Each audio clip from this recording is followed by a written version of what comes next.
எவ்வளவுதான் ஏர்ன் பண்ணினாலும் பேசிக் நீட்ஸுகளை கூட பூர்ணப்படுத்துறதுக்கு கூட நம்ம ஏர்ன் பண்ணுற பணம் பத்தாம இருக்குன்னு சொல்லி கவலைப்பட்டுட்டு இருப்பீங்கன்னு சொன்னால் உங்களுக்கு இன்னும் இந்த M2 மணி சப்ளையை பற்றி ஒரு நாலேஜ் ஒன்று இல்லைன்னு அர்த்தம். உங்களுக்கு இந்த M2 மணி சப்ளை ஸ்கேமை பற்றி ஆல்ரெடி தெரிஞ்சிருக்கும்னு சொன்னால் எப்போவோ நீங்கள் அதோட அல்டர்னேட்டிவ் பார்த்த எடுத்து உங்களோட வெல்த்தை நீங்கள் ப்ரொடெக்ட் பண்ணியிருப்பீங்க. உங்களுக்கு இந்த வாழ்க்கை செலவு கூட பிரச்சனை இப்போ இருந்திருக்காது. இவ்வளோ காலத்தையும் உங்களுக்கு இந்த M2 மணி சப்ளையோட ஸ்கேமை பற்றி தெரியலைன்னு சொன்னால் பரவாயில்ல, இந்த வீடியோ ஃபுல்லாக பாருங்கள். இந்த வீடியோ ஃபுல்லாக பார்க்கக்குள்ள இந்த M2 மணி சப்ளைன்னா என்ன, இது எவ்வளோ பெரிய ஸ்கேமாக போயிட்டு இருக்குது, நம்மளுக்கு இருக்கிற இந்த இன்ஃப்ளேஷன் நம்ம எவ்வளோ தான் ஏர்ன் பண்ணினாலும் நம்மளோட வாழ்க்கை செலவு பூர்ணப்படுத்த ஏழாம இருக்கிறதுக்குரிய பிரச்சனைக்குரிய சொல்யூஷன் என்னங்கிற எல்லா விஷயத்தையும் இந்த வீடியோவில் சொல்ல போகிறேன். இந்த வீடியோ முடியக்குள்ள உங்களுக்கு ஃபுல் ஐடியா ஒன்று வரும். இந்த M2 மணி சப்ளைண்டா சிம்பிளாக சொல்ல போனால் நம்மளோட பேப்பர் கரன்சி நம்ம பாவிக்கிற US டாலராக இருக்கட்டும், கெனடியன் டாலராக இருக்கட்டும், LKR இருக்கட்டும், இந்த பேப்பர் கரன்சியோட சர்க்குலேஷன் எவ்வளோ பேப்பர் கரன்சி மார்க்கெட்டில் இப்போ சர்க்குலேட் பண்ணிக்கிட்டு இருக்குங்கிற ஒரு அளவீடு தான் இந்த M2 சப்ளை. இதில் M0 இல்லாட்டி M1ன்னு சொன்னால் ஜஸ்ட் கேஷ், அதாவது பேப்பர் ப்ளஸ் காயின்ஸை மட்டும் குறிக்கும். M2ன்னு சொன்னால் அதோட சேர்த்து டிஜிட்டலாக நம்ம வச்சிருக்கிற நம்மளோட செக்கிங் அக்கௌண்ட், அப்படி இல்லைன்னு சொன்னால் சின்ன சேவிங்ஸ் அக்கௌண்ட், அப்படி இல்லைன்னு சொன்னால் ஃபிக்ஸ்ட் டிபாசிட், எப்படியோ இந்த கேஷை நம்ம எங்கன்னா வச்சிருப்போம் தானே, பேப்பராக சரி, ஃபிசிக்கலாக சரி, டிஜிட்டலாக சரி, எல்லாத்தையும் மொத்தமாக சேர்த்தா M2ன்னு சொல்லுவாங்க. இந்த M2 மணி சப்ளையை நீங்கள் கிராஃப் ஃபார்ம்ஸில் வரைஞ்சிங்கன்னு சொன்னால் ஒவ்வொரு இயருக்கும் எந்த அளவுக்கு பணம் சப்ளையில் இருக்குன்னு சொல்லி பார்ப்பீங்கன்னு சொன்னால் 1970 இருந்து கிராஜுவலாக இந்த கிராஃப் இன்க்ரீஸ் ஆகிட்டு வந்து 2020க்கு பிறகு கிராஜுவலாக இன்க்ரீஸ் ஆகி இப்போ ஆல் டைம் ஹையில் இருக்குது. ஏன் இது 1971 கிராஜுவலாக இன்க்ரீஸ் ஆகிட்டு வருதுன்னு சொன்னால் 1971க்கு முதல் US டாலரை பிரிண்ட் பண்ணணும்னு சொன்னால் அது எவ்வளோக்கு பிரிண்ட் பண்ண போகிறாங்களோ அந்த அளவுக்குரிய கோல்டை அவங்க ட்ரெஷரியில் மெயின்டைன் பண்ணணும். ஸோ இப்படி தான் US டாலரை கண்டினியூஸாக அவங்க பிரிண்ட் பண்ணிட்டு இருந்தாங்க. எவ்வளோக்கு அவங்கள்ட்ட கோல்டு இருக்கோ அதுக்கேற்ற மாதிரி US டாலரை பிரிண்ட் பண்ணாங்க. ஸோ கோல்டு இல்லாத நாடுகள் என்ன பண்ணாங்கன்னு சொன்னால் எங்கள்கிட்ட கோல்டு இல்லை,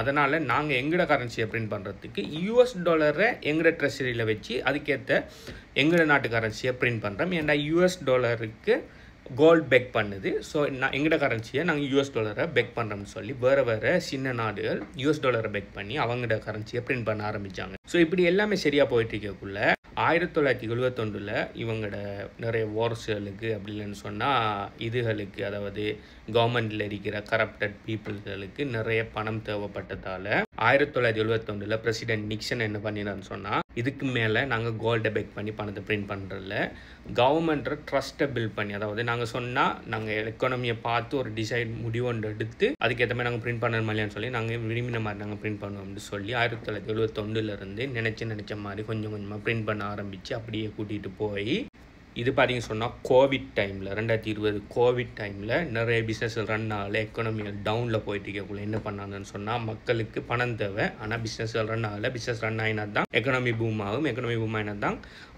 ஒரு பிஸ்னஸ்கள் பூம் ஆகினா தான் அந்த எக்கனாமி ரன் ஆகும். ஆனால் எக்கனாமி டவுனில் போகக்குள்ள மக்களுக்கு பணம் தேவைங்கிறதுக்காக நினச்ச மாதிரி பிரிண்டர் ஆன் பண்ணி பிரிண்ட் பண்ணி தரலாம். எப்படி க்ரோ ஆகிருக்குன்னு பாருங்கள். இந்த கிராஃப் பார்த்தீங்கன்னு சொன்னால் 2025 ஆகஸ்ட்டில் கிட்டத்தட்ட 22.2 ட்ரில்லியன் மணி சர்க்குலேட்டில் இருக்குது, அதாவது US டாலர் சர்க்குலேட்டிங்கில் இருக்குது. இந்த 22.2 ட்ரில்லியனையும் எது பேக்கப் பண்ணுன்னு சொன்னால் ஒன்றுமே பேக்கப் பண்ணலை. சிலாக்கள் யோசிக்கலாம், நிறைய பணம் பிரிண்ட் பண்ணினா நம்மளுக்கு நல்லது தானே, நம்மளுக்கு நிறைய பணம் கிடைக்கும்னு சொல்லி. சிம்பிள் சப்ளை அண்ட் டிமாண்ட் தான். ஓகே, இந்த உதாரணத்தை பாருங்கள். இப்போ 10 பொருள் இருக்கு, 10 நபர் இருக்காங்கன்னு சொன்னால் 10 பேருக்கும் ஆளுக்கு ஒரு பொருளை கொடுக்கலாம். இதே விடத்தை 20 பேர் இருக்காங்க, ஆனால் 10 பொருள் தான் இருக்குன்னு சொன்னால் அந்த 20 பேருக்குள்ளேயும் சண்டை வரும், யாருக்கு அந்த பொருள் போகிறேன்னு சொல்லி. அப்போ அந்த 10 பொருளோட விலையும் கூடும். யாரால் எஃபர்ட் பண்ண முடியுமோ அவங்களால தான் அந்த 20 பேரில் யாரால் எஃபர்ட் பண்ணக்கூடிய அந்த 10 பேரால் மட்டும்தான் அந்த 10 பொருளையும் வாங்கியாலும் மற்ற 10 பேரால் வாங்க முடியாமல் போகும். சிம்பிள் உதாரணம் ஒன்று பார்த்தீங்கன்னு சொன்னால் கோவிடுக்கெல்லாம் முதல்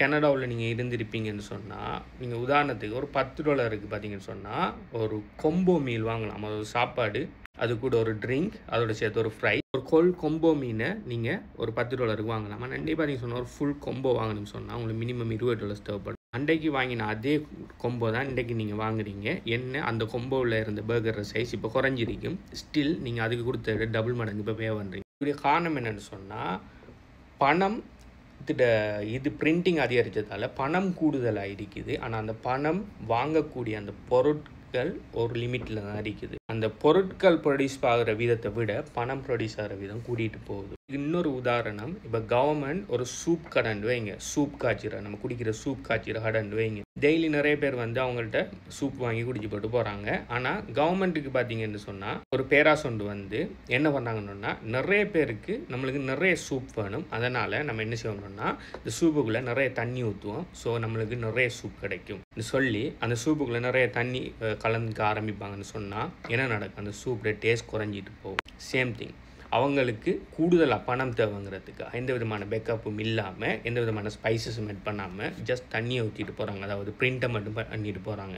ஸோ இதனால் இதுக்கு ஒரு எண்ட் இருக்கான்னு கேட்டிங்கன்னு சொன்னால் இல்லை, இந்த கிராஃப் கண்டினியூஸாக கூட்டிகிட்டே தான் போகுது. இவங்க என்ன தலைவிலான்னுண்டாலும் இந்த கிராஃபை திரும்ப கொண்டு வந்து ஒரு ஸ்டடிக்கு கொண்டு வர முடியாது. என்ன சொன்னால் இந்த பேப்பர் கரன்சி ஒரு ஸ்கேர் அசெட் ஒன்று இல்லை, கோல்டை ஆல்ரெடி ஒரு ஸ்கேர் அசெட்டை பாவிச்சு தான் கோல்டை பேக்கப் பண்ணி இந்த பணத்தை பிரிண்ட் பண்ணாங்க. ஏன்டா கோல்டுங்கிறது அரிதான ஒரு விஷயம், ஈஸியாக எடுக்க முடியாது. ஸ்டில் கோல்டு ஒரு ஃபிக்ஸ் சப்ளை இல்லாட்டியும் அட்லீஸ்ட் கோல்டு ஒரு ரேரான அசெட், ஸோ பரவாயில்லாமல் இருந்துச்சு. ஆனால் இப்போ கோல்டு பேக்கிங் இல்லாமல் பிரிண்ட் அடிச்சுட்டு போகிறாங்க. ஸோ திரும்ப நம்மளோட பணம் எல்லாத்துக்குமே கோல்டை பேக்கப் பண்ணினா சரியாக வருமானு கேட்டால் இட்ஸ் டூ லேட். முதலாவது பிரச்சனை, எல்லா நாட்டுகிட்டையும் அவங்க பிரிண்ட் அடித்து வச்சிருக்கிற பணத்துக்கு அளவுக்கான கோல்டு இல்லை.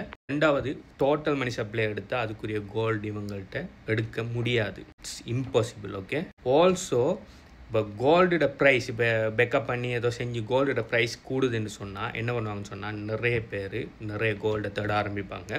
கோல்டுங்கிறது ஃபிக்ஸ்ட் இல்லை, ஸோ கோல்டை கண்டினியூஸாக ஃபைன் பண்ண ஆரம்பிப்பாங்க. ஸோ கோல்டை இப்போ 80 டன் 100 டன் 1000 டன்னு சொல்லி கோல்டை ஃபைன் பண்ணாங்கன்னு சொன்னால் கோல்டு சப்ளை கோல்டு சப்ளை ஏரியாச்சு திரும்ப அதோட பணத்தோட இது குறையும். ஓகே, ஏன்னா சப்ளை கூடினா டிமாண்ட் குறையும். ஸோ இந்த மெல்டிங் டாலர்ஸுக்குரிய சொல்யூஷன் தான் என்னென்னு கேட்பீங்கன்னு சொன்னால் ஒரே ஒரு சொல்யூஷன் இருக்குது, பிட்காயின்.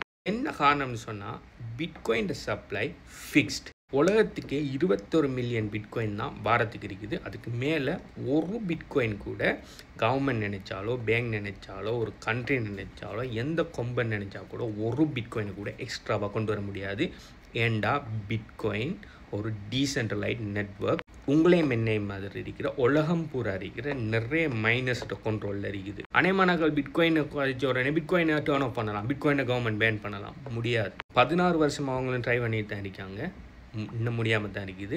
இவ்வளோ காலத்துக்கு பிட்காயின் ஹேக் பண்ணப்படலை, இவ்வளோ காலத்துக்கு பிட்காயின் மேனிப்புலேட் பண்ணப்படலை, இவ்வளோ காலத்துக்கு பிட்காயின் டபுள் ஸ்பெண்ட் பண்ணப்படலை, எதுவுமே நடக்கலை. 16 வருஷமாக சக்ஸஸ்ஃபுல்லாக ரன் பண்ணிட்டு இருக்கிற ஒரே ஒரு நெட்வொர்க், எந்த விதமான சிஇஓ, எந்த விதமான கம்பெனி, எந்த விதமான பேங்க், எந்த விதமான கண்ட்ரியோட பேக்கிங் அப்பும் இல்லாமல் தனி டீசென்ட்ரலைஸாக ரன் பண்ணிட்டு இருக்கிற ஒரே ஒரு நெட்வொர்க் பிட்காயின் மட்டும்தான். இப்போ இந்த M2 money supply almost out of கண்ட்ரோலுங்கிற நிலைமைக்கு வந்துட்டு இன்னும் ஒரு 5 to 10 வருஷத்தில் கூடிய நாள் இல்லை இது அவுட் ஆஃப் கண்ட்ரோலுக்கு போன உடனே அதுக்கு பிறகு எல்லாருமே அவங்க பிரிண்ட் அடித்து வச்சுக்கிற மணியை வச்சு எவ்வளோக்கு பிட்காயின் வாங்கிடலுமோ அவ்வளோக்கு கவர்மெண்ட்ஸும் பேங்க்ஸும் பிட்காயினை வாங்க ஆரம்பிப்பாங்க. வாங்கி அவங்களோட இந்த ஸ்கேமை பூர்த்தி செஞ்சு நல்ல ஒரு எக்கானமியை திரும்ப பில்ட் பண்ணுறதுக்கு ட்ரை பண்ணுவாங்க. அந்த டைமில் எல்லா கவர்மெண்ட்டும் பிட்காயினை பேக்கப் பண்ணி பிட்காயினை அவங்களோட ட்ரெஷரி ஆசெட்டாக எடுக்க போகக்குள்ள பிட்காயின் ஆல்மோஸ்ட் மில்லியனை தாண்டி போய்த்திரும். அதுக்கு பிறகு இப்போ நீங்கள் பிட்காயினை கிரிட்டிசைஸ் பண்ணிட்டு இருக்கிற எல்லாருமே பிட்காயினை வாங்குவீங்க. அந்த டைமில் உங்களால் 0.001 பிட்காயின் வாங்குறதே முடியாத ஒரு காரியமாக இருக்குது. ஸோ நீங்கள் 5-10 வருஷத்துக்கு பிறகு பிட்காயினை ஒரு ஸ்டாண்டர்ட் ஆசெட்டாக மாற்றி ஒரு ரிசர்வ் கரன்சியாக மாற்றினதுக்கு பிறகும் நீங்கள் வாங்கலாம். அதுக்கு முதல்